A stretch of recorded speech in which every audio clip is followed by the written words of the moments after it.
Welcome back, everybody, for my third behind-the-scenes update of 2024. Now, if you're new to my memberships, I do one of these about once a week, letting you know what's going on behind the lens at Freakin' Reviews. Now, where we last left off last week was when I went to CES, and that was a pretty exhausting day. Unfortunately, I wish that was my most exhausting day of the week, but that was the beginning of absolute, I call last week Hell Week. It was absolute craziness. And I usually try to go into these updates with a relatively positive demeanor, and I do, but I really went through some pretty not so positive things over the last week. I went to an ENT appointment. If you recall, those of you who've been around with me for a while, I was having some issues with my thyroid last year, and I had some benign nodules, which I kind of knew I was going to have to do a follow-up to see what I could possibly do. So at this point, I've got pretty much, they're going to run some tests, but at this point I've got two options and a possible third, which I'm hoping is the case. But the two options aren't really that great because the nodules I have are on both sides and they're both bothering me. So right now, here's my options. Option number one is to do nothing. Now that's the easiest of the options, but the problem with that is my nodules are on both sides. They're both kind of large. The doctor's kind of worried that they're going to affect my airways, which it means it could affect my breathing, it could affect swallowing. Kind of need to do those things. The other thing is if they get larger, they could also have a higher chance of turning cancerous. So that's not really an appealing option. The next option is to actually have my thyroid removed, and then I have a giant scar on my throat. I have to take a pill the rest of my life, and there is a chance that it could damage my vocal cords, which could potentially change my voice forever or potentially ruin my voice. So that's not really a great option either. Option three, which isn't really discussed that much, is something called radio frequency ablation, which they basically can reduce the nodules. It's kind of a new technique.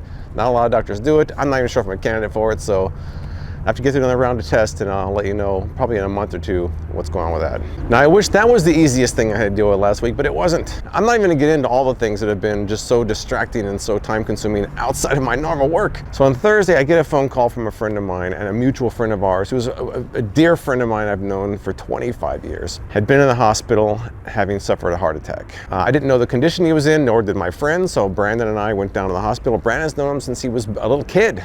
Since he was born, basically. And when we got to the hospital, it was not good. He was on life support.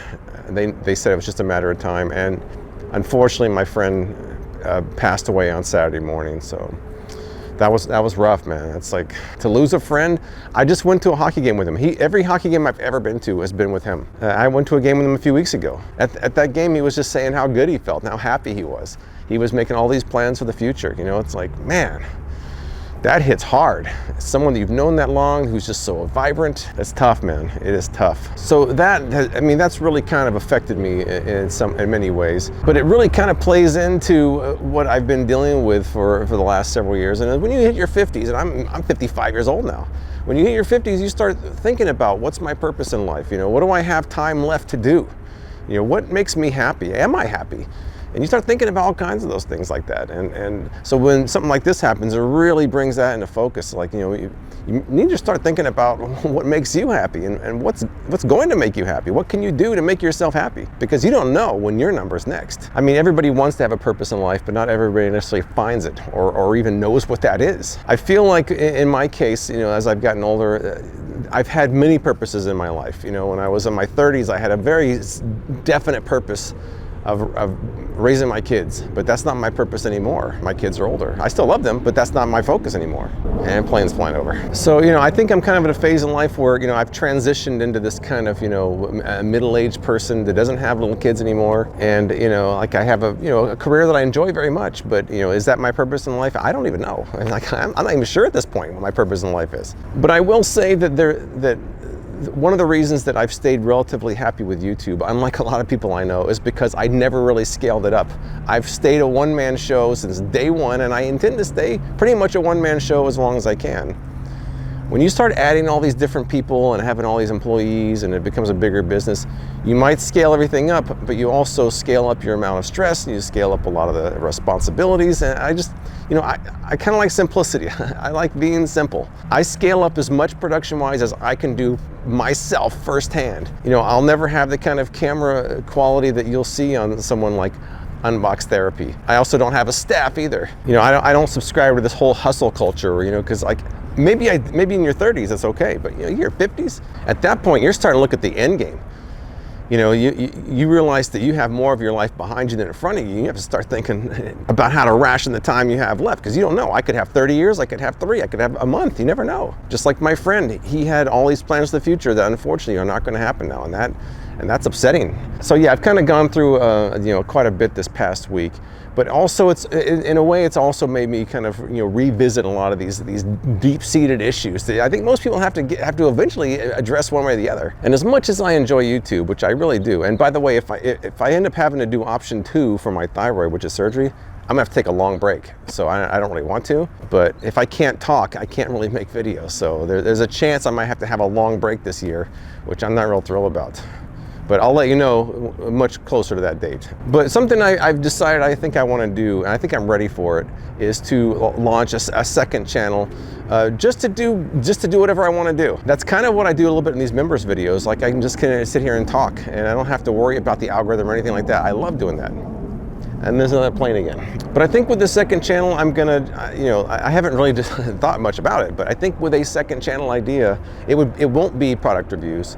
It won't really be freaking reviews. It'll just be something completely different. It might be something like this. What I'm gonna do is just throw a bunch of things that I enjoy out there, and if any of them start catching the algorithm, I might focus on those, because that just makes good business sense and good use of your time. But at least at first, I think I'm just gonna throw whatever I can out there. I mean, it's things that aren't gonna take a great deal of effort and a great deal of production, and it's not gonna take away from my main channel, but I just feel like, it's like a hobby outside of my work. To me, my work and my focus is freaking reviews, but I like to have kind of like a side project, just I can occasionally post to and just do whatever I want. So that's probably going to be coming soon as well.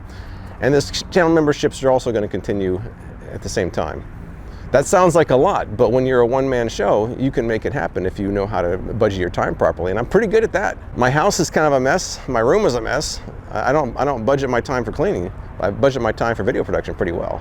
The past week was one of the most grueling, unproductive, just unsettling, depressing, and draining weeks I've had in many, many years. The good news about that is that I have nowhere to go but up in most cases. So I'm looking forward to a much better week this week than I had last week. I don't actually have a lot planned out. What's funny is, like, when I got to my last video, which was that self-assembling bed I just posted to my channel, I really don't have much planned at this point. So it's kind of nice because it's a blank slate, but it's also not so nice because then I have to figure out what I'm doing next.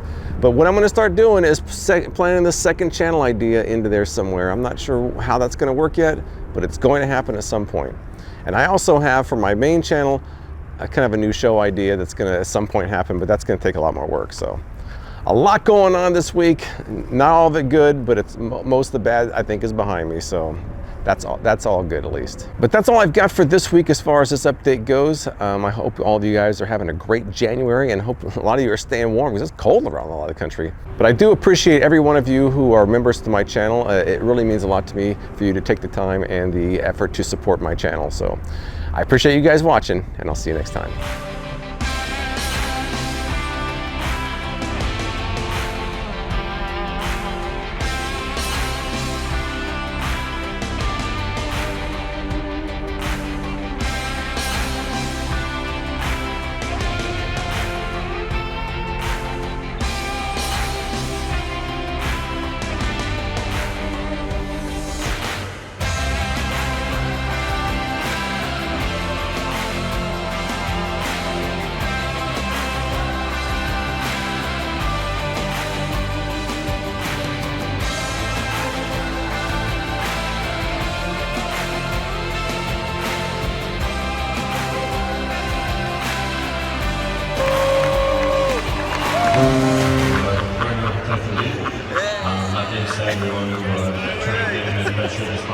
Can you see it? Yeah, I can see it. Yeah, it's good, huh? Looks a little distorted.